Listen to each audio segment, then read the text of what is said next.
And this is my good friend Lise. And today on Field to Feast, we're going to be cooking with a whole variety of fresh local berries.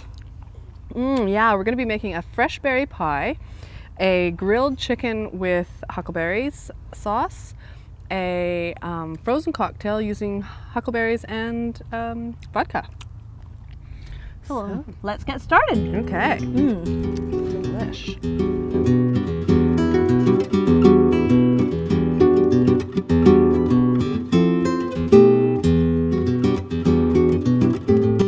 So the pie we're making today, we're using a pre-baked crust. So we're going to make the crust now and let it chill. And the filling of the pie will be fresh berries. They're not cooked at all, so that preserves all the really fresh flavor. We're using raspberries today. So I'm putting in 1 cup of flour. What kind of flour are you using? It's a whole wheat pastry flour. It comes out really nicely. It's got a lot more flavor than white flour, especially well with wild berries, but I use whole wheat all the time. It's because it's a pastry flour, it doesn't come out coarse or tough at all. And this is my trick for making pastry. I grate in the butter and the lard. I'm using half and half butter and lard. Nice and rich. It is. The butter gives it the flavor and the lard gives it the flakiness. I'll let you have a look at that. You have to use the flour to separate the gratings. And if you freeze it or chill it very well ahead of time, then it grates quite nicely. Cooled ingredients are important for pie. That's too. right, Yeah. because you don't want the flour, and you want the little pieces of the fat to stay separate from the flour, and that's what makes the flakes as they melt. That grating sure makes it simple. So I'll just go over it a couple of times with the, oh, and we need some salt in there. I should have actually put that in earlier, but I don't think it makes any difference. It's about a half a teaspoon of salt. Toss that around. Oh, and I'm going to just cut it a couple of times to break up any of the bigger lumps, but we want really coarse bits in there because that's what makes the flakiness of a pastry.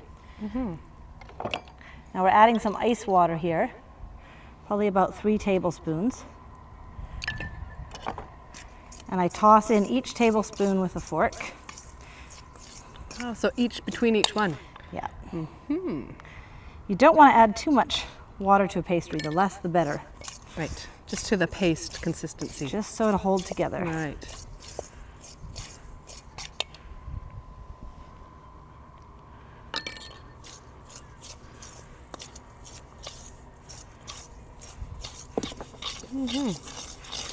Wow, that's really going at it there. Is that, you know, usually you don't use light hands for a pie?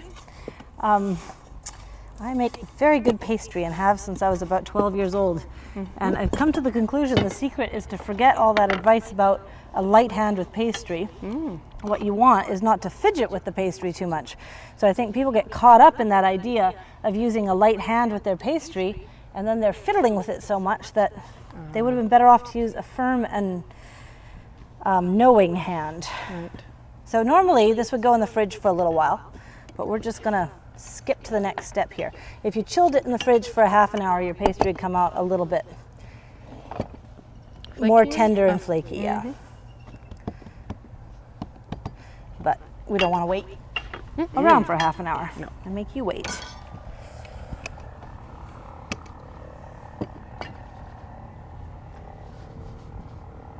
Lots of flour under and over, hey? As little flour as possible, Oh, but because this is actually not chilled, okay. it's sticking. I see. So otherwise it would be okay. Yes, You wouldn't need much. again, as little Right. as flour and as little as of the water. Okay.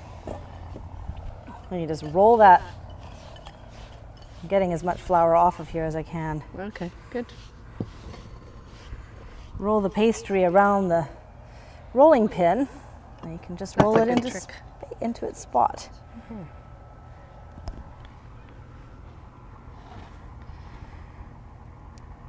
And you can fill in any imperfections with some scraps. I'm just going to use a fork here to cut it off at the edge. Right, the extra. So you can see, although I've not been terribly gentle and delicate with it, I haven't been fiddling with it for any more than a couple of seconds here.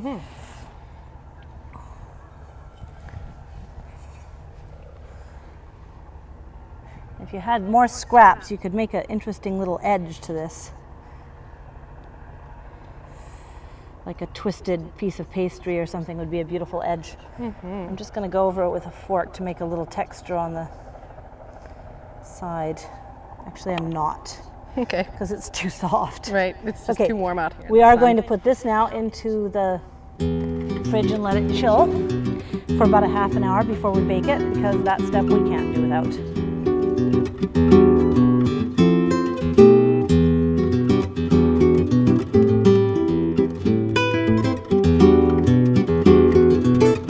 I'm going to be making grilled chicken with huckleberry sauce. So we've got a bunch made up. I'm going to make a few more. Do you want to put those on the grill for me?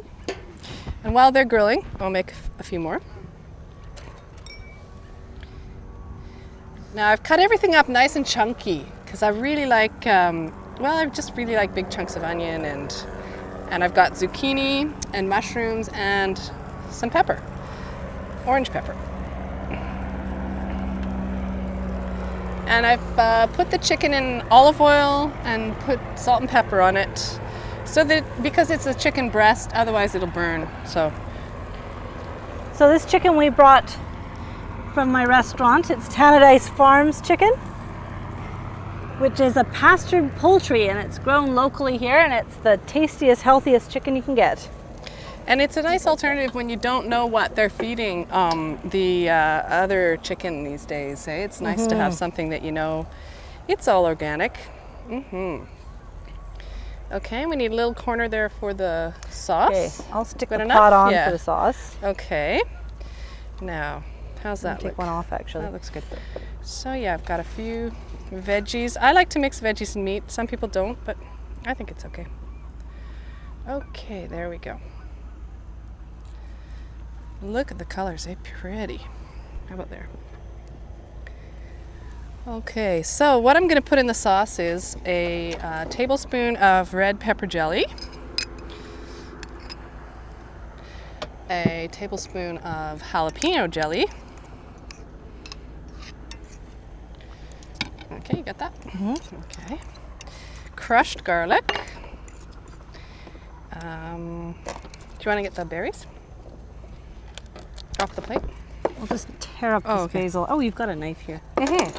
Okay. Now this is a handy technique, okay? You're going to do the roll. So I just rolled the basil up and cut it in nice thin strips. I'm not going to put very much basil in here because basil is quite overpowering, and we certainly don't want to overpower the delicate flavor of the huckleberries. After all that labor picking them.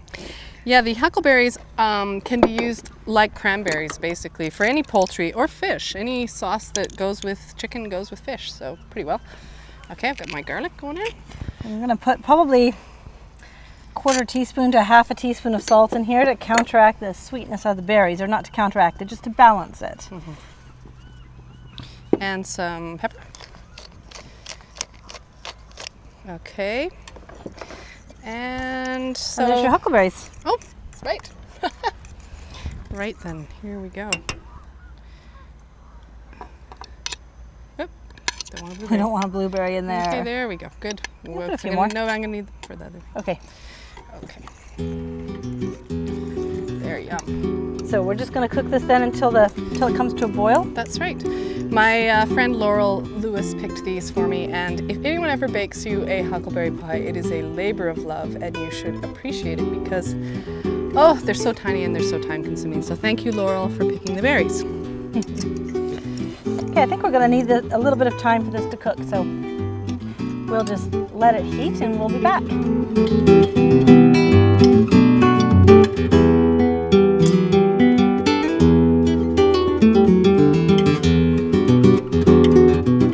So here's our chilled crust that I've just taken out of the fridge. And we're baking it blind, which means we're baking it without any fruit filling or anything in it.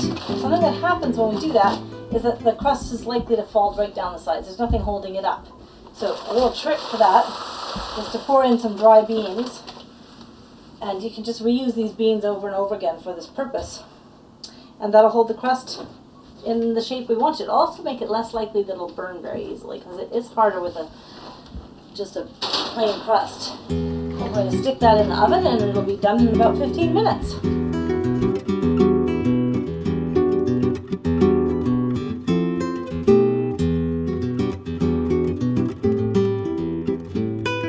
Okay, so we're going to glaze the chicken now with the huckleberry sauce. It's reduced down and the berries have cooked a bit. They're still whole. If you don't like the whole, you can mash them up. But it's going to look good, and we'll put it on them actually after we've plated them as well. So, and it's cooked down a bit. It's a little bit more sticky. So I'm going to flip these over because they're cooked on one side, and we'll glaze the other side. Good. Okay.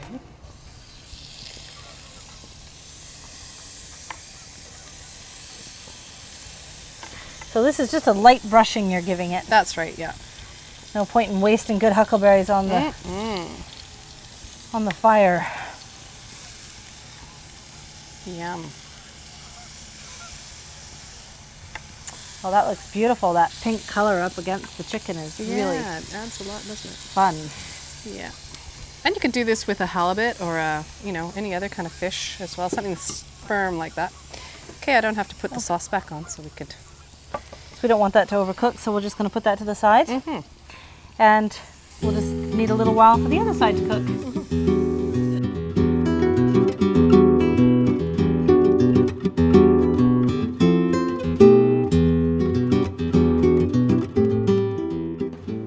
Okay, the pie is ready, or the pastry is ready, and we're going to get it out of the oven.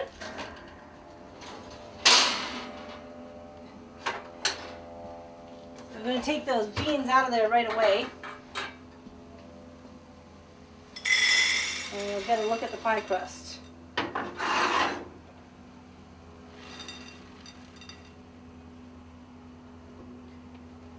I'm going to need to let that cool a little bit to get the rest of the beans out of there.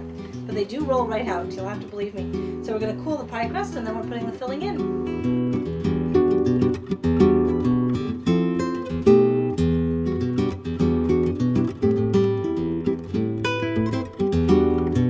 Okay, our chicken skewers are done. Beautifully done.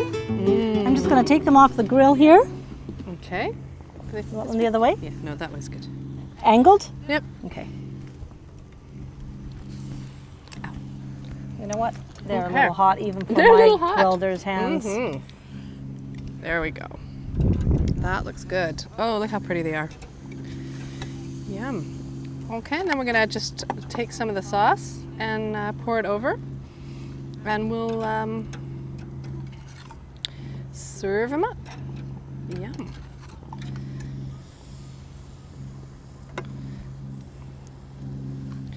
Yeah, that looks good. Nice, fresh summer treat. Yummy. Okay. Isn't that beautiful?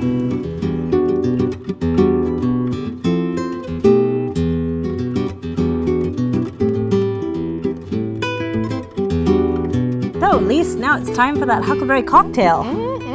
Okay, so we have frozen berries. I froze them last night. Some ice, a little bit of sugar, and some tonic water. So here goes nothing. Oh, and of course, vodka. All right. And our fabulous Osterizer blender. So in they go. That's about, what would you say, a cup of berries? That's generous. A generous cup of berries, maybe, and a bit. That's 2 cups right there because I can see where the line is. Okay, 2 cups. We're gonna go for 3 cups. I just like lots of berries. Oh yeah, the flavor will really come through. I'm gonna give it about a tablespoon, 2 tablespoons, sugar, and ice. That's a big chunk. There. Oh yeah. Whoop. There we go. Tonic water. Always put water in when you're doing ice, otherwise you'll ruin your blender. And You're putting vodka in later? Huh? You're going to put the vodka in at the end? Yeah. Okay. We're off. Woo! Okay, we more need of this? Yeah. Or Actually, stir? I'm just gonna give it a stir, I think. Yeah, that's it. Look, oh, it's looking good. Ooh, this will be so refreshing. Don't you think? I think it wants some more water. Okay. A little splash more. Good. All right.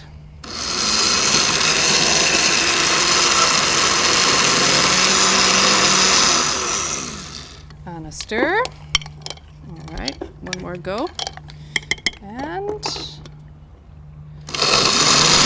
voila.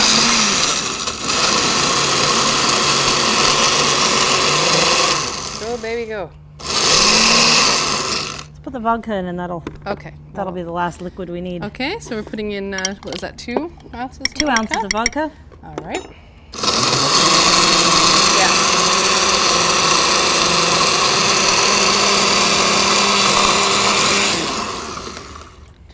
And into the glass. Of course, we chilled our glasses before we put our beverage in.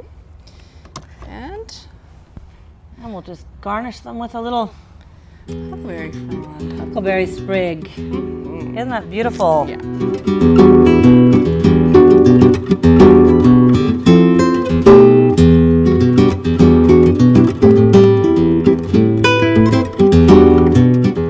So, our pastry shell is baked, and I've loaded it full of fresh raspberries. And this is a really nice recipe to make with fresh blackberries or fresh salmon berries, any of the delicate seeded berries, because when you cook them, they have a tendency, here's some cooked ones here, to turn into just a bunch of seeds, and they lose all their texture. So this is some cooked mashed berries. There's only about a cup of berries here, and I'm making a gelatin mixture that's going to hold this whole pie together. It's just going to be enough to hold it together, not to make a jello out of it. Right. This is unflavored gelatin. You can buy it at any grocery store. I'm mixing it into just a couple spoonfuls of cold water here, and that helps soften it. It's really not much different than making jello. I'm going to sweeten these berries up. This is boiling berries here. They're very hot, so that'll finish dissolving the gelatin. And the honey. And the honey, yep. It's going to add a few spoonfuls of honey here. Well, this is all the sweetener for the whole pie, right? Yes, yes. So it's like we're making a gelled syrup to pour over top. Do you want to stir? Sure, you stir that Okay. up. I'll check on my gelatin. So let's mix that gelatin in there. Okay.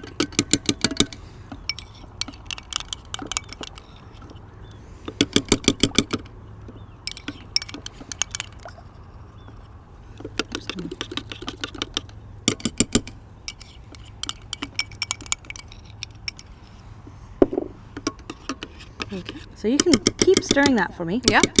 And I'm going to take the rest of these raspberries and mash them up. And that's going to help cool down my gelatin mixture here. Because we want it to set just the minute that it hits these berries. I've put them in the freezer for about a half an hour.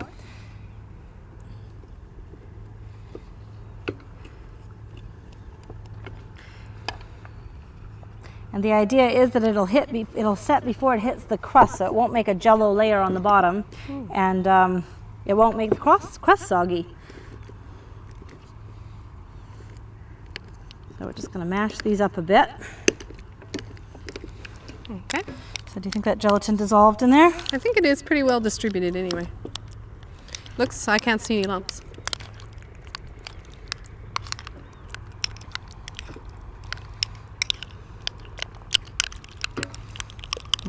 Just smell beautiful, the fragrance of fresh berries. Just like a hot summer day.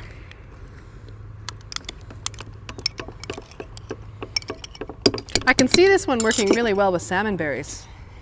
Yeah, the salmon berries, if you bake them, they'll just turn to nothing. And They're this is so my watery. favorite recipe to use with salmon berries. We would have liked to make salmon berries today, but we've just missed the season. Okay. So I'm just How's going that to go look? ahead. That Yeah. looks beautiful. Thank you. Good. I'm just going to pour that all over the pie, and then we'll put it back in the fridge or in the freezer maybe just to finish setting this gel here. Should only take 15 minutes or a half an hour. So because we've added cold berries to the mixture here too, we're really not even warming up the raspberries that are in there, and they'll have Right. all so their that's the- fresh texture and taste.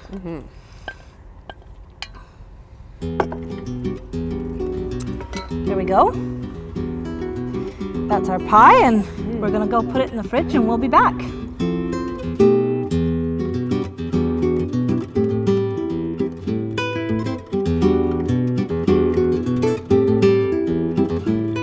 Our pile of fresh berries have completely diminished now, and we've made many fabulous things. And we also have some other fresh berries here growing. So I'm going to introduce some of these wild berries. Here's the huckleberries on the branch that we used in the chicken sauce and in the cocktail. That's what they look like. You can get an identification book to get a better look if you're scared. These are salal berries. They're also very good. They aren't particularly good dry or fresh. Right. They're kind of mealy, but when you cook them, they come out something similar to blueberries, but with their own wild flavor. They're really tasty. And I've got one little salmonberry here to show all you we could find.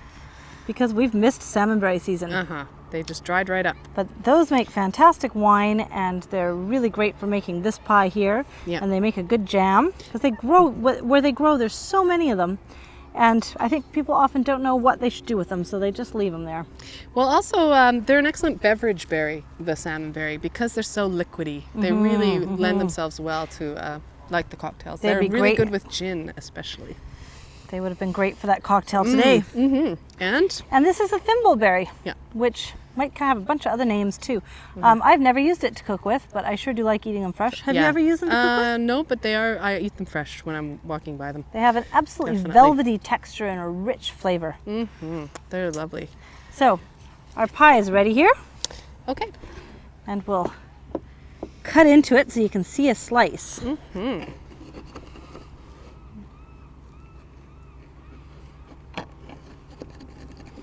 Mouth-watering. Okay, you hold the plate Okay, for me. and yep. I'll actually maybe make it there. Okay. Oh yeah, look at that. It's holding together Just beautifully. enough to hold it together. Pick up some of these extras here. Yum. There we go. And here's our whipped cream, which we've whipped by hand because we're out at Marjorie's cottage here. And just gonna pile a bunch of that on Okay. there because fresh berries Love just whipped have to have whipped cream. What if we find a little garnish from cream. here? Sure, that's a good idea. Maybe even from here.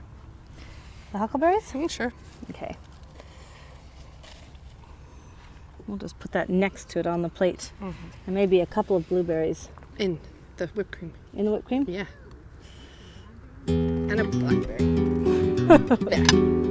There it is. There we go. And we're going to go down to the beach to enjoy ourselves and eat what we've made.